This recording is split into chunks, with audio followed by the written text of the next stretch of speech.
नमस्कार, स्वागत है आपका मुनाफे की मंडी में, जहां हम आपको कमोडिटी मार्केट की तमाम बड़ी खबरें और साथ ही आपके लिए बेहतरीन ट्रेडिंग कॉल्स लेकर आते हैं। सबसे पहले अपने मेहमानों से आपका परिचय करवा दें। आज हमारे साथ आगे शो में 6 मेहमान होंगे। हमारे साथ धर्मेश भाटिया हैं एमिरेट्स एनवीडी से, वंदना भारती हैं एसएमसी ग्लोबल सिक्योरिटीज से, दिनेश सोमानी है प्रो इंटेलीट्रेड सर्विसेज से, साथ ही हमारे साथ अरुण शेख सरिया साहब हैं कॉटन डीडी कॉटन के एमडी है, और साथ ही हमारे साथ दिनेश सोनी है डायरेक्टर है श्री श्याम इंटरनेशनल के, और दिनेश पटेल हैं चेयरमैन है ऊंझा एपीएमसी के। लेकिन सबसे पहले आज हम बात करेंगे जीरे की, क्योंकि जीरे में भारी गिरावट दिख रही है। लगातार दूसरे दिन लोअर सर्किट यानी 2 दिनों में करीब 12% की गिरावट आ चुकी है। जीरा का जो जनवरी का वायदा है वो 33,700 रुपए, तो मार्च का वायदा 27,300 रुपए तक लुढ़क गया है। क्यों आई है इतनी गिरावट, समझते हैं दिनेश पटेल साहब से।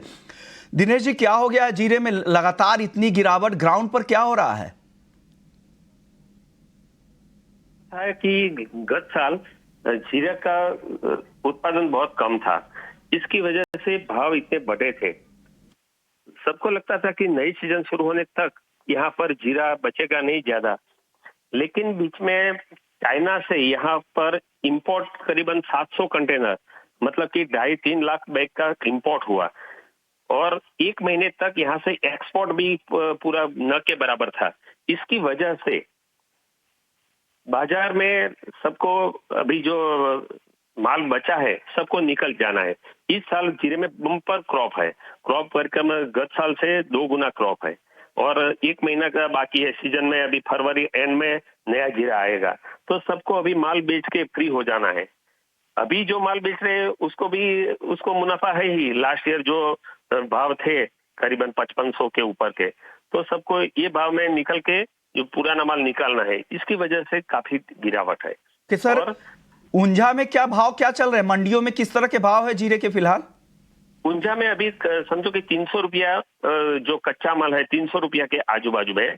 वायदा में काफी प्रेशर है। वायदा में जिसके पास एजिंग है या तो जिसने एजिंग किया हुआ है वो लोग निकल रहे हैं। इसकी वजह से बाजार में काफी गिरावट है। 300 रुपए तक हाजिर में भी दाम गिर चुके हैं। और सर अराइवल की स्थिति क्या है ऊंझा मंडी में अभी? अराइवल अभी समझो कि हर रोज 3000 से 3500 बैग का व्यापार आता है। क्या लग रहा है सर, जिनके पास कुछ थोड़े बहुत जो स्टॉक बचे होंगे, हालांकि इस बार स्टॉक तो ज्यादा है नहीं, उनको क्या सलाह देंगे आप जीरे में, दिनेश पटेल साहब? एक्चुअली भाव बहुत कम हो गए हैं, काफी बाजार नीचा हुआ है। अभी सीजन को करीबन 1.5 महीना बाकी है, तो लगता है कि ये भाव में व्यापार होगा। अभी जो भी होगा नई मंदी सीजन में ही होगी, ऐसा लगता है। ओके, तो क्या आपको लग रहा है कि आगे और दाम कुछ गिर सकते हैं परसेंटेज टर्म में? हालांकि आप मंडी को यहाँ पर रिप्रेजेंट कर रहे हैं, भाव की बात तो आपसे ज्यादा पूछना सही नहीं होगा, लेकिन क्या लग रहा है परसेंटेज टर्म में अगर कुछ बता पाए आप, कितनी गिरावट की संभावना आपको दिख रही है? ज्यादा घटे ऐसा लगता नहीं है, क्योंकि सामने रमजान की भी ग्राहकी आएगी। ऐसा लगता है कि ये भाव में हाल बाजार सस्टेन होगा। ओके, आपको लग रहा है कि यहाँ से बहुत ज्यादा गिरावट की संभावना कम दिख रही है। शुक्रिया दिनेश पटेल साहब, आपने वक्त निकाला हमारे लिए और जीरे पर राय रखी कि मंडियों की स्थिति क्या है, दाम आगे किस तरह के रहने वाले हैं। हमारे साथ दिनेश सोनी जी भी हैं, जो डायरेक्टर है श्री श्याम इंटरनेशनल के और प्रेसिडेंट भी है मंडोर इंडस्ट्रीज एसोसिएशन से, जोधपुर से। सर, राजस्थान में क्या हाल है जीरे की फसल का? सर, किस तरह के बुआई के नंबर आ रहे हैं जीरे में? नमस्कार विश्वमोहन जी। नमस्कार सर। मैं कह रहा हूँ सर, बिजाई तो बहुत अच्छी हुई है। एक्चुअल में बिजाई में तो मतलब मैं समझता हूँ पिछले साल से लमसम डेढ़ी बिजाई हो गई है। ओके। हाँ, और बिजाई अच्छी हुई है, और अभी तक जीरे में कोई मेजर नुकसान वाली बात नहीं है। अभी तक जो भी क्रॉप है खड़ी है, अच्छी है बिजाई, उसका जर्मिनेशन भी अच्छा है, अभी तक कोई प्रॉब्लम नहीं है सर बिजाई जीरे में। ओके, दिनेश सोनी जी, दिनेश पटेल साहब थे ऊंझा से, वो कह रहे थे कि अब यहाँ से बहुत ज्यादा गिरावट की संभावना कम दिख रही है। आप बताइए, आपको क्या लग रहा है जीरे में यहाँ से? सर मेरा भी मानना है कल जो भी बाजार का ही घट के सस्टेन हो जाएगा। मेरे को लगता है कल से बाजार वापस इसमें थोड़ा इंप्रूवमेंट होना चाहिए। बाकी जो अभी तेजी मंदी है वो मौसम पानी पे चली गई है। मौसम कैसा बिहेव करेगा उस पर तेजी मंदी चलेगी सर। ज्यादा घटने की अभी जगह नहीं लगती हमको भी। मार्च के अंदर जैसे लग रहा है, ये जैसे 275 रुपए का मार्च, नीचे में 27,385 का जो लो बना है, मेरे को नहीं लगता है 260-65 रुपए का ये मतलब 26,000 से नीचे जीरे जाएगा। ओके, यानी मार्च वायदा की बात कर रहे हैं जो 27,385 का जो लो लगा है, क्योंकि वही अराइवल का टाइम होगा तो रियल रिफ्लेक्ट कर रहा है। और जैसा ऊंझा में कह रहे थे कि मंडी में भाव 30,000 के आसपास, 300 रुपए के आसपास है। आप दिनेश जी, राजस्थान में क्या भाव चल रहे हैं आप लोगों की मंडियों में? सर भाव तो लमसम ऊंझा हमारा लमसम सेम ही चलता है, ज्यादा कोई डिफरेंस नहीं है एक्चुअल में। हमारे यहाँ भी थोड़ा अभी क्या है, बाजार में बहुत ज्यादा मंदी चल रही है, तो ये जो जिनके पास फंडिंग के लिए माल पड़े रहता है ना आड़तियों के, उन लोगों की कटिंग चल रही है अभी। ओके, तो उस हिसाब से थोड़ा ज्यादा पैनिक कर रखा है बाजार को। बाकी मेरे को ऐसा लग रहा है जैसे ये कल बाजार रुक जाना चाहिए, कहीं रुक के बाजार मेरे हिसाब से थोड़ा बाजार वापस रिकवरी करना चाहिए। मार्च में ज्यादा मेरे को घटने की जगह नहीं लगती है। अगर मार्च जीरा या कोई लेता है तो मेरे को लगता है जब भी कहीं मौसम पानी की छोटी मोटी भी बात आएगी तो अच्छी रिकवरी देखने को मिल सकती है। ओके, यानी मौसम में कुछ भी बदलाव हुआ अभी तो फेवरेबल दिख रहा है, तो जरूर यहां से अच्छी तेजी आएगी। और दोनों एक्सपर्ट्स जो ग्राउंड के एक्सपर्ट्स हैं, मंडी के कारोबारी है, इनको लगता है कि यहां से बहुत ज्यादा अब गिरावट की अब संभावना नहीं दिख रही है। और जो मार्च वायदा है उसको लेकर दिनेश सोनी जी को लगता है कि यहां से रिकवरी आएगी। शुक्रिया दिनेश सोनी जी, आपने वक्त निकाला हमारे लिए। अब तीसरे दिनेश जी के पास चलते हैं। दिनेश सोमानी जी, टेक्निकली आपको जीरा यहां से कैसा दिख रहा है मार्च वायदा में और जनवरी वायदा दोनों में? बताइए क्या करे ट्रेडर सब। जी बिल्कुल, दिनेश जी सोनी, दिनेश जी पटेल के साथ मैं जानना चाहूंगा 26,200 26,400 मार्च का जीरा, तो ये जो प्रीवियस ईयर का ब्रेकआउट था, प्रीवियस ईयर के ब्रेकआउट को अगर रिटेस्ट करता है तो मुझे लगता है that would act as a support. 26,200 26,400 कल की गिरावट में माल लेने वाले को निश्चित तौर से 2 पैसे बच सकते हैं। ओके, आज भी आपको लग रहा है कि ये लोअर सर्किट टूटेगा, कुछ रिकवरी आएगी? संभावनाएं कम दिखती कि संभावनाएं कम दिखती लोअर सर्किट खुलने की, बट कल जो है, कल पैनिक का जो नीचे का लो बनेगा वहां पर माल लेने में निश्चित तौर से थोड़ी तो बहुत कमाई बन सकती है। वंदना जी, आपका व्यू जीरे पर क्या सलाह देंगे? टेक्निकली कैसा दिख रहा है आप जीरे का काउंटर? आपको फंडामेंटल्स आपने सुना दोनों मंडी के कारोबारियों से? यहाँ पे विश्वमोहन जी, मुझे लग रहा है कि 32,000 का लेवल मैंने बोला था कि जनवरी कॉन्ट्रैक्ट में एक बार 32,000 का लेवल आ सकता है, वो लेवल के काफी करीब है। 33,000 के करीब ऑलरेडी ट्रेड हो रहा है, मार्च 27,000 के करीब है। तो यहाँ से मुझे लग रहा है कि एक रिकवरी बनेगी। और यहाँ पे फ्यूचर्स जो वायदा बाजार है, ये जो डिस्काउंट पे ट्रेड हो रहा है, यहाँ पे रिकवरी तेज आनी चाहिए एज कंपेयर टू मंडी में। तो मेरे ख्याल से यहाँ पे 32,000 का लेवल आएगा, वहां से एक अच्छी खासी लेवाली बन सकती है। अगर मार्च वायदा की बात की जाए तो मुझे लग रहा है 26,000, 2800, 27,000 के करीब से ही बाइंग रिटर्न एक बार आ सकती है। ओके, अब जीरा और धनिया की बात कर लेते हैं। वंदना जी, आप बताइए, सॉरी, धनिया और हल्दी की बात कर लेते हैं। इन दोनों काउंटर में क्या लग रहा है आपको? हालांकि हल्दी में उस तरह की अच्छी तेजी यहां पर दिख रही है, अनुमान के विपरीत यहाँ पे स्टॉक जो है वो कम आ रहे हैं। लग रहा था कि स्टॉक रिलीज होंगे नई फसल से पहले। वंदना जी, क्या करना चाहिए हल्दी और धनिया में? कॉल्स बताइए। जी, टर्मरिक में यहाँ पे स्टॉक रिलीज नहीं हो रहा है, इसका जो इम्पैक्ट है दिख रहा है वायदा बाजार पे भी। एक कंसोलिडेशन है और अपसाइड मूवमेंट मुझे लग रहा है कि कंटिन्यू रहना चाहिए यहाँ पे हल्दी में। 14,300 के करीब जो अप्रैल वायदा है उसमें यहाँ पे बाइंग की सलाह रहेगी। 14,500 का टारगेट होगा, स्टॉप लॉस लगाना होगा 14,200 का। और थोड़ा शॉर्ट टर्म जाए यहाँ पे विश्वमोहन जी, तो मुझे लग रहा है कि हल्दी में एक बार 14,800 8,500 तक के जो लेवल्स हैं वो भी आता हुआ हम देख सकते हैं। तो इसमें बाइंग बनती है इंट्राडे भी और पोजिशनल भी। एक बार टारगेट आप वापस से वंदना जी बताइएगा। स्क्रीन पे कुछ टाइपो एरर मुझे दिखा अभी हल्दी में। आप फिर टारगेट बता दीजिए, क्या दिया आपने हल्दी का? मैंने हल्दी में टारगेट दिया है करीब करीब अप्रैल वायदा को 14,200 के करीब बाइंग है। 14,500 का टारगेट है यहाँ पे। स्टॉप लॉस यहाँ पे बन रहा है करीब करीब 14,050 का। ओके, 14,500 के टारगेट के लिए खरीदने की सलाह हल्दी में आ रही है। लेकिन चलिए अब बात कर लेते हैं कॉटन की। हमारे साथ अरुण शेख सरिया साहब भी है। अब कॉटन में भी हो क्या रहा है कि लगातार यहाँ पे गिरावट है। अराइवल्स के तो प्रेशर हैं ही। कुछ सवाल हैं जो मैं अरुण जी से पूछना चाहूंगा। अरुण जी, जो अनुमान लगा के इंडस्ट्री के लोग चल रहे थे, उनका कहना था कि मंथली खपत 30 से 31 लाख गांठ तक रहना चाहिए। लेकिन जब ऐसा है तो अगर एनुअल में कन्वर्ट करें तो 360 लाख गांठ के आसपास जाता है। जो बाजार अनुमान लगा रहा है, जो सीआई की तरफ से अनुमान है प्रेसिंग के, हालांकि वो नंबर है वो 294 लाख। जब उत्पादन इतने कम है, डिमांड का प्रोजेक्शन इतना ज्यादा है, फिर भाव क्यों नहीं चल रहे हैं सर कॉटन? देखिए, नमस्कार जी। जहाँ तक टेक्सटाइल का कंजर्व है, ये काम जो है ये टेक्सटाइल कमिश्नर के ऑफिस का है। टेक्सटाइल मिलों को एक मैंडेटरी रिक्वायरमेंट है कि वो अपने कंजम्पशन के आंकड़े टेक्सटाइल कमिश्नर के ऑफिस को दो। बट सरप्राइजिंगली ये आंकड़े आते नहीं है, सब मिलों के आते नहीं है। इसके लिए ये सब गैस वर्क ही हो रहा है। बट एक बात एकदम तय है जी कि हिंदुस्तान जो कॉटन का कंजम्पशन धार रहे हैं या अपन सोच रहे हैं या अपन उसको प्रोजेक्ट कर रहे हैं, वो काफी कमती हुआ है पर मंथ के हिसाब से, कारण कि अदर फाइबर्स के अंदर काफी हेलो हाँ हाँ बिल्कुल सर। अदर फाइबर्स के अंदर काफी हुआ। फॉर एग्जाम्पल अदर फाइबर्स क्या विस्कोस के जैसे मोडाल है या टेंसल फाइबर है, पॉलिस्टर के अंदर है, ब्लेंड्स के अंदर है। तो मेरा ये मानना है कि जो 15 से 20% कंजम्पशन आपका अदर फाइबर्स में कन्वर्ट हुआ है, okay and that is not been factored in any of the numbers by anybody. ऐसा राजू करेगी जो एसोसिएशंस है, मिल एसोसिएशंस है और the any other bodies who are connected with textile mills, किसके भी आंकड़े के अंदर ये फिगर नहीं आ रहे हैं। क्या लग रहा है आपको, दाम जब इस तरह का कन्वर्जन आपको देखने को मिल रहा है तो क्या दाम और आगे गिर सकते हैं क्या? सर आपके सामने की बात है ना, आज आपका एमएसपी का दाम है वो ऊपर है और सीसीआई के अगर आप भाव देखोगे वो 57,000 रुपए के भाव है, 57,000, 57,200, और आज जिनर के भाव है 54,500 से 55,000 रुपया। तो this is answering all the questions कि भाई मतलब कंजम्पशन अपना डिमांड कमती है और बिलो एमएसपी प्राइस पे माल बिक रहा है, और डिमांड सुधरेगी नहीं, ये कुछ होना नहीं, और डिमांड सुधरने की आशा मेरे को तो नहीं लगता है कि नेक्स्ट 1-2 महीने में होगी, बिकॉज अभी आपका न्यू ईयर है, उसके बाद में आपका चाइनीज न्यू ईयर आ जाएगा, तो ये सब ऐसा एक माहौल चलता रहेगा। ओके, यानी आपको नहीं लग रहा कि डिमांड में सुधार होगा। क्या चाइना रीस्टॉकिंग की खबर कब से आएगी सर? वहां चाइना के सरप्लस की तो जो यूएसडीए की रिपोर्ट है उस हिसाब से चाइना का इस बार कंजम्पशन काफी कम रहने वाला है कॉटन का। सर वही जो मैं कह रहा हूँ ना आपको कि भाई कंजम्पशन सब जगह कमती हुआ है कॉटन का। अभी इसका ये मतलब नहीं है कि मिलें बंद हो गई है, मिलों के प्रोडक्शन चल रहा है। कोई मिल अभी मेरे को नहीं लगता है कि हिंदुस्तान में ऐसी कोई भी मिल होगी जो 75 या 80% से नीचे चल रही है, 75-80 मिनिमम चल रही है।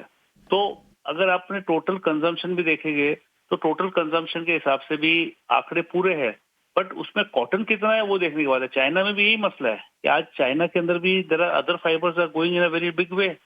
सो मेरा ये एक बड़ी इंपॉर्टेंट चीज है और ये सबको एक इसका एक करना चाहिए।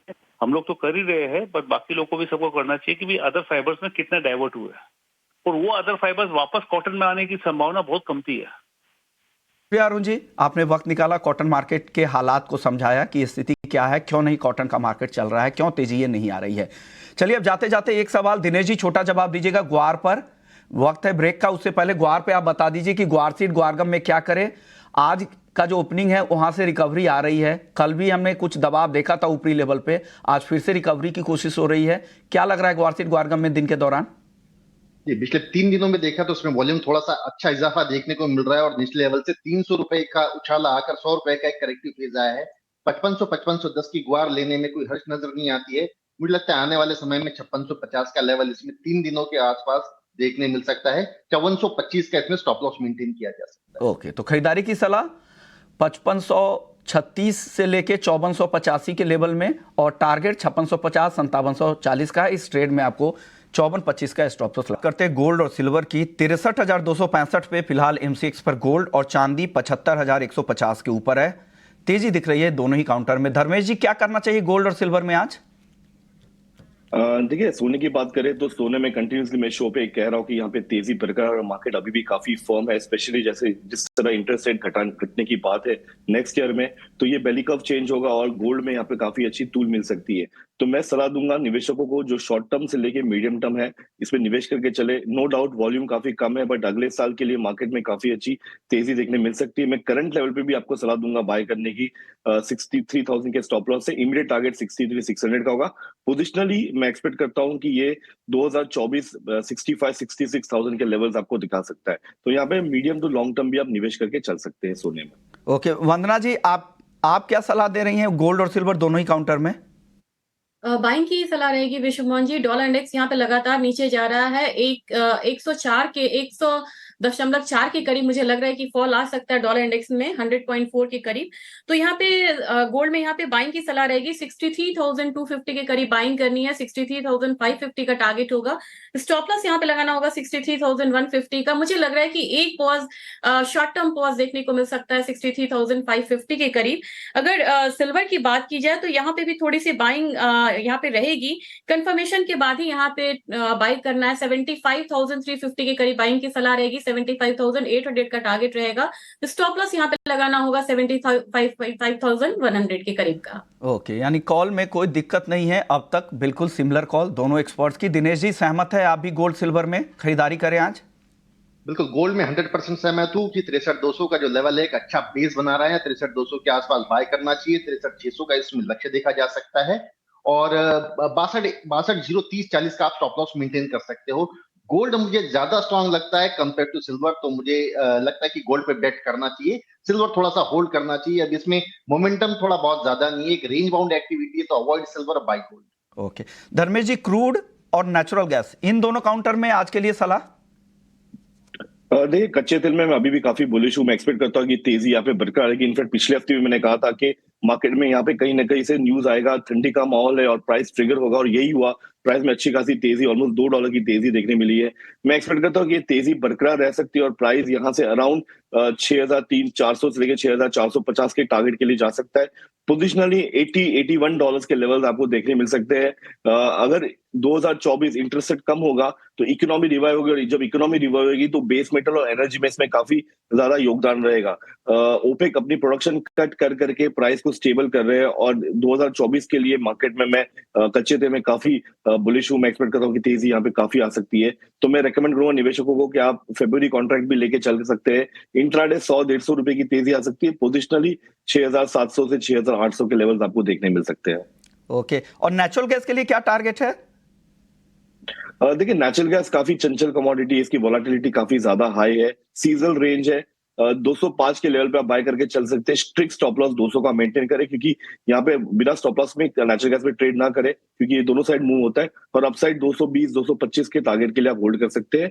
और अगर पोजिशनली देखें और ठंडी काफी बढ़ती है तो ये 240 250 भी जा सकती है। ओके, आपको भी लग रहा है नेचुरल गैस आज खरीदना चाहिए, वंदना जी? जी, मुझे लग रहा है कि लोअर लेवल बाइंग आएगी और वेदर थोड़ा सा यहाँ पे हार्श होता है तो बाइंग कंटिन्यू रह सकती है। तो करीब करीब 207 के करीब बाइंग की सलाह रहेगी। 215 का टारगेट है। स्टॉप लॉस यहाँ पे 203 का लगाना है। पोजिशनली लग रहा है कि प्राइसेस एक बार 222 के करीब भी जा सकता है नेचुरल गैस में। ओके, दिनेश जी, क्रूड पर आप बताइए, आपकी तरफ से क्या कॉल है आज? थोड़ा सा डिप मुझे इंट्राडे एक्सपेक्टेड है। मुझे लगता है कि 6250 के आसपास इसमें खरीदारी करनी चाहिए। फिर 6370 से 80 का इसमें अपसाइड हम देख सकते हैं। 6185 का इसमें स्टॉप लॉस मेंटेन किया जा सकता है। ओके, चलिए बेस मेटल्स पे बात कर लेते हैं। जिंक हल्की तेजी दिख रही है, 1/4 से आधे % की। दिनेश जी, जिंक में क्या करें आज? जी बिल्कुल, जिंक में मोमेंटम काफी नीचे से अच्छे से उभर कर आया है। नीचे में 222 से 230 के लेवल देखने को मिल रहे हैं। मुझे लगता है 229.60 अराउंड इसको बाय करना चाहिए। 232 234 के इसके अपसाइड टारगेट और 227.50 का इसमें स्टॉप लॉस मेंटेन किया जा सकता है। ओके, वंदना जी, आपको क्या पसंद है बेस मेटल्स में आज दिन के लिए? मुझे भी जिंक स्ट्रॉन्ग लग रहा है। यहाँ पे 227.5 के करीब बाइंग रिकमेंडेशन रहेगी। 230 का टारगेट रखना होगा। स्टॉप लॉस 226.5 का होगा। डॉलर इंडेक्स की गिरावट से भी यहाँ पे एक मजबूती मिल रही है। साथ में एक पॉजिटिव डेटास भी आ रहे हैं। तो कॉपर में भी मुझे यहाँ पे बाइंग थोड़ी सी लग रही है। 726 एक लेवल रहेगा जहाँ पे बाइंग करनी चाहिए। टारगेट 732 का होगा। स्टॉप लॉस लगाना होगा करीब करीब 721 का। कॉपर और जिंक खरीदारी की सलाह बिल्कुल सिमिलर कॉल है। आज कोई भी कॉल में कोई कॉन्ट्रा कॉल नहीं आ रही है, ये बेहतर है, दर्शकों को आसानी होती है। धर्मेश जी, आपको क्या क्या पसंद है बेस मेटल्स में? आज लग रहा है आप लोगों की पार्टी काफी एक्सटेंडेड पार्टी चल रही है, आपके आवाज से लग रहा है। नहीं, पार्टी नहीं, तो यहाँ पे मौसम काफी खराब है। मैं रेकमेंड करूंगा कॉपर की तरफ। कॉपर में मैं काफी बुलिश हूँ। मैं एक्सपेक्ट करता हूँ कि यहाँ पे तेजी बरकरार रह सकती है। 725 के स्तर पे आप बाय करके चल सकते हैं। 720 का स्टॉप लॉस रहेगा। ये एक ऐसी कमोडिटी है जो पूरे साल में काफी दायरे में ट्रेड हुई है, अब 700 के नीचे ज्यादा टिक नहीं पा रही है। इसमें काफी अच्छी वोलेटिलिटी देखने मिल सकती है। और जो पोजिशनल ट्रेडर है, जिसे लॉन्ग टर्म निवेश करना है, तो मैं रेकमेंड करूंगा कॉपर एक ऐसी कमोडिटी आपको 780 790 भी दिखा सकती है अगर इकोनॉमी रिवाइव हुई और इंडस्ट्रियल डिमांड बढ़ता है तो मैं रेकमेंड करूंगा इसमें बाय करने की। ₹5 का स्टॉप लॉस मेंटेन करिए, बट अपसाइड 10 से 15 रुपए की तेजी आपको देखने मिल सकती है। ओके, कॉपर और जिंक, एल्युमिनियम तीनों कॉल धर्मेश जी की तरफ से आ रही। 735 का टारगेट कॉपर, जिंक में 231 का टारगेट और एल्यूमिनियम में 209 रुपए का टारगेट। तीनों बाई कॉल धर्मेश जी की तरफ से, कॉपर जिंक वंदना जी की तरफ से और जिंक की कॉल दिनेश जी की तरफ से। चलिए लेकिन अब करेंसी मार्केट की चाल देखते हैं। आज कमजोर दिख रहा है, रुपया डॉलर के मुकाबले करीब 13 पैसे की कमजोरी दिख रही है। धर्मेश जी क्या लग रहा है यूएसडी INR में आज? देखिए, अगर आप लास्ट 4 से 5 महीने की अगर आप डेटा देखें तो मार्केट काफी सीमित दायरे में, स्पेशली रुपया काफी फ्लैटिश है, जो इकोनॉमी के लिए काफी रिवाइव हो रही है। बट आगे चल के 2024 इलेक्शन है और इलेक्शन में आप देखिए हमेशा मार्केट काफी वॉलेटाइल होता है। ईयर ऑन ईयर मार्केट 4 से 5% लुढ़क जाता है। तो मैं रेकमेंड करूंगा पोजिशनली अगर आप इसमें निवेश करके चल सकते हैं डॉलर में, तो ये आपको 85-86 के लेवल्स आपको 3 से 4 महीने के अंतराल में दिखा सकता है। फॉरवर्ड मंथ ऑलरेडी 85-86 चल रहा है, अगर आप एज्यूमिंग करें कि आप 12 महीने के फॉरवर्ड्स लेते हो तो। बट करंट लेवल पे इंट्राडे प्रोस्पेक्टिव से आप करंट लेवल पे भी बाय करके चल सकते हैं। 83 का स्टॉप लॉस रहेगा, अपसाइड 83.73, 83.80 के टारगेट के लिए आप बाय करके चल सकते हैं। ओके, यानी यहां से रुपए में कमजोरी और बढ़ सकती है, 83-80 तक भी जा सकता है। शुक्रिया धर्मेश जी, ध्यान रखें आप अपने हेल्थ का। और दिनेश जी और वंदना जी आपका भी बहुत बहुत शुक्रिया। तो मुनाफे की मंडी को यहीं से हम अपडेट डिम्पी लेकर आएंगे ब्रेक के बाद। नमस्कार।